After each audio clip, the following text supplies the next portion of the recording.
પ્રધાનમંત્રી કિસાન સન્માન નિધિ યોજનાને લઈ માહિતી આપતા કચ્છ જિલ્લા ખેતીવાડી અધિકારી.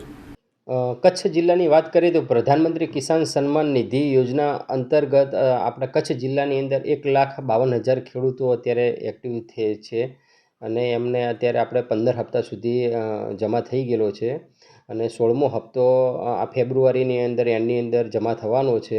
તો તમામ કચ્છ જિલ્લાના ખેડૂત ભાઈઓને મારી નમ્ર વિનંતી છે કે હજી સુધી આપણે જે ખેડૂત ભાઈઓએ KYC કરાવ્યું નથી, આપણે હજી 37,000 જેટલા ખેડૂતોનું KYC બાકી છે.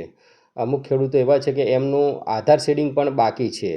તો જેમનું KYC બાકી છે તો એ CHC સેન્ટરમાં કોમન સર્વિસ સેન્ટર ઉપર જઈને કરી શકે અથવા અમારા ગ્રામ સેવકનો ખેતીવાડી ખાતાના ગ્રામ સેવકનો સંપર્ક સાધી અને એમના જોડે આપણે KYC કરાવી શકાય છે. સાથે સાથે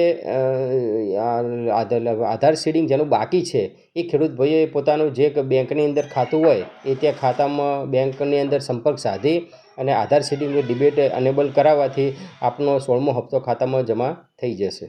ખેડૂતોએ ઘર બેઠે ઓનલાઈન KYC જો કરાવવું હોય તો કોઈ સગવડતાઓ ખરી? ઘરે બેઠા ઓનલાઈન કરવું હોય તો આપણે ફેસ ઓથેન્ટિકેશન એપનો ઉપયોગ કરી શકીએ.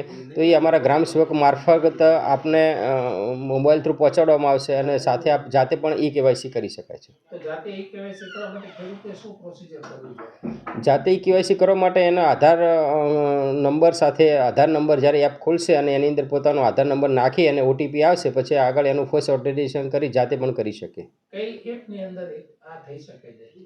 એ PM કિસાન કરીને એપ છે એની અંદર કરી શકાય છે.